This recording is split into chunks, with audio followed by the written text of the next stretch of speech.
you know, the way people play games, right? He says, you know, when they play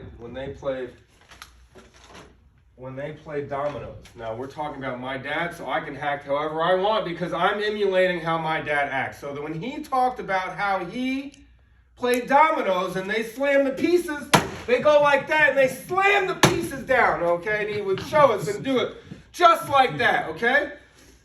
And what's funny about that is today people are playing dice or a game and you say something the wrong way to somebody and they pull out a gun and shoot you.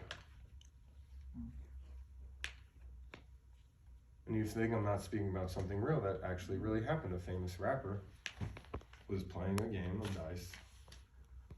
And I don't know the context of everything, but he must have offended the other person.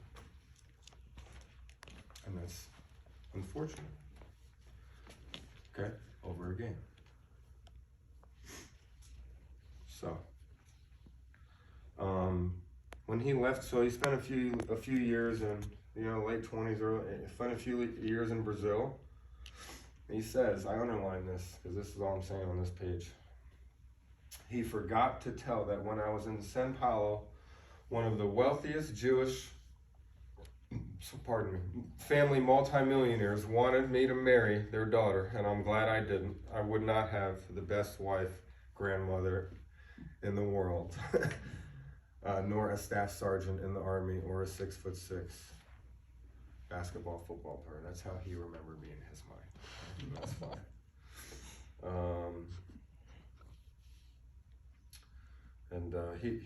I didn't even know he was in Houston, but, you know, this is a whole story on that. But then, you know, for some reason, I think it's important that the day President Kennedy was shot is the day that my dad left Houston. But anyways, that's when it happened. That's what he remembers, so that's in there.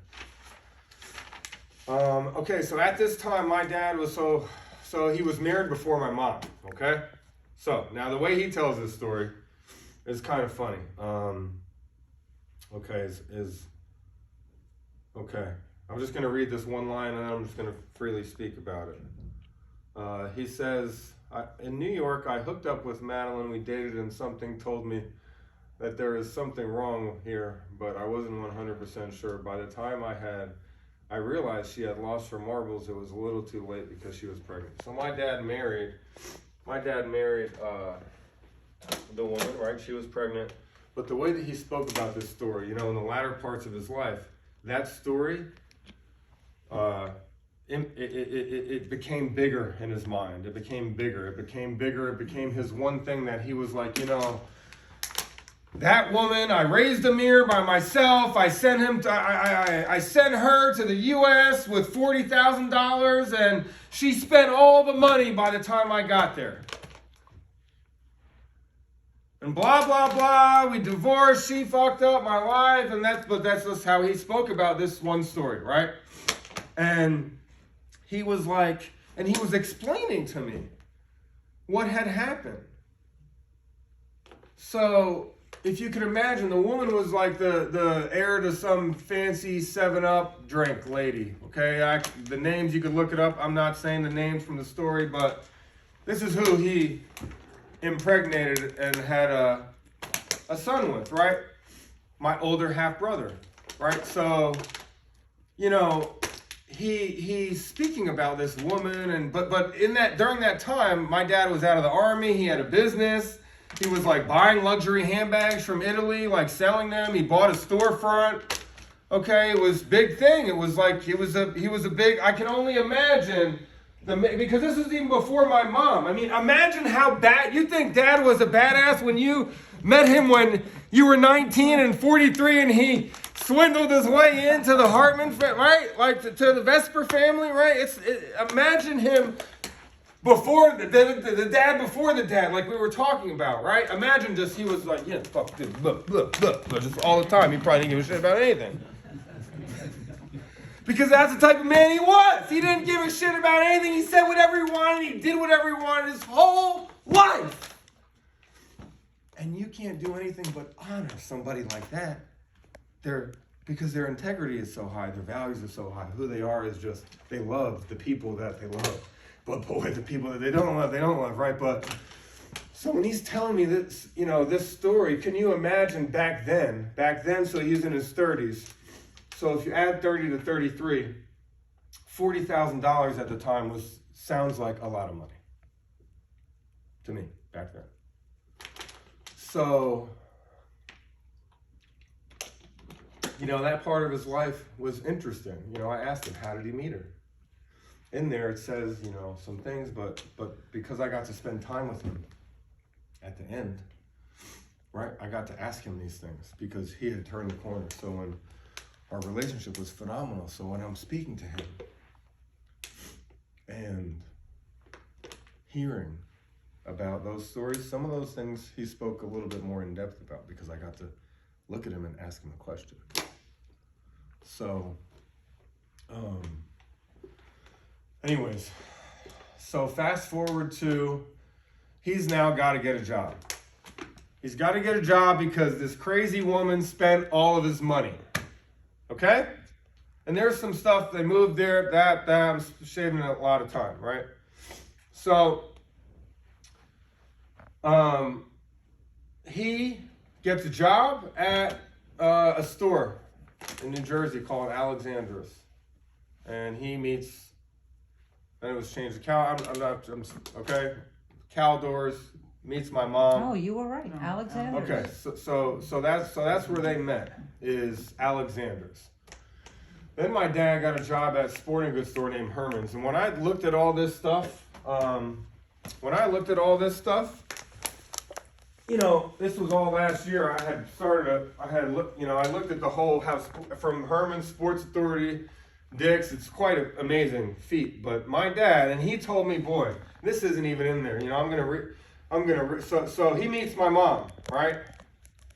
They were, you get into the next, he met my mom at, right, so they've been married 7 years, so he's 50, you're now 26, and all that happened.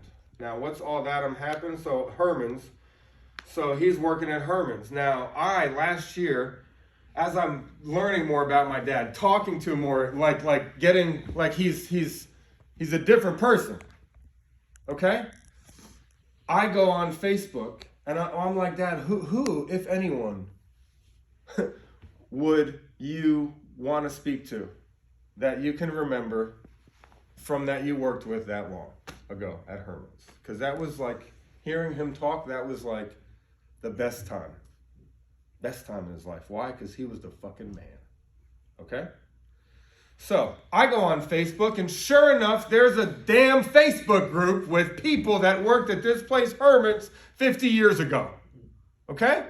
In the 80s, whatever years you want to say, okay? So I add myself to the group.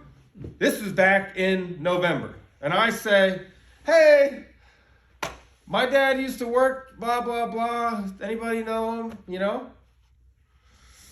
And they said, what store did you work at? And so I, text my dad, sat in his iPad in his sunroom all day long. I said, hey, who's this person? Did you work with them? Blah, blah, blah. So it was mind-blowing what I saw. And here's where it gets,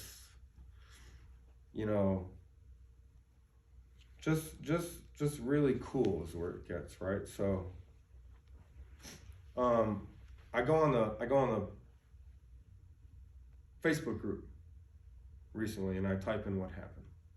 I'm not friends with any of these people on my own Facebook group, so they don't know what's happened. So I type in there and say, hey, this happened to my dad. Can you pray for us? Okay? And some of them, let me tell you what this guy says. He says, previous comments.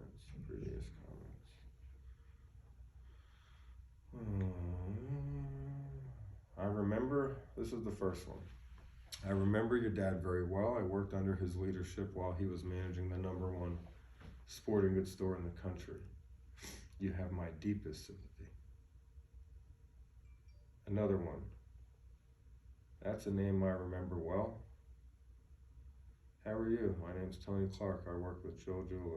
Next one. This is the one that got me. Okay, I read this comment on like Wednesday after this had just happened. Okay? And it says, it's not going to get me now, I'm just going to tell you it got me then, okay? And I'm going to tell you why. This guy, Michael Weissman, writes, I'm going to read it just like I would imagine he would feel on the inside hearing that. Gene Hartman was just talking about him and my time in Paramus not more than a week ago. My deepest sympathy goes out to you. He was unique. Oh, and I enjoyed working under him. Remember, God has his arms wrapped around him today. Now, the reason that got me is because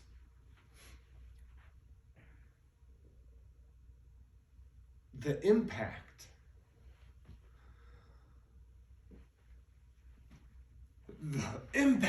of a person. Look at the world today with influencers and all the stuff. People, blah, blah, blah, blah, blah, blah, all the fluff. The impact that this one man had on somebody's life 50 years later, whatever the words, numbers, years, 45 years later, you mean to tell me, unbeknownst to him that I posted this message, he then says, oh my gosh, GTOFH, GTFOH, right? Like, how can a man positively impact somebody that he didn't even get anything? He just was. My dad just was, and he was obviously nice, caring, fierce, just the way he was after all these, that got me into like the deepest part of my being because he my viewpoint of him towards the end got kind of skewed, right? So many people do so many things in your life, it makes you think about how you really feel about them. So now, after going back through all the pain and hurt, right? Everything, then you see who he really was. Okay?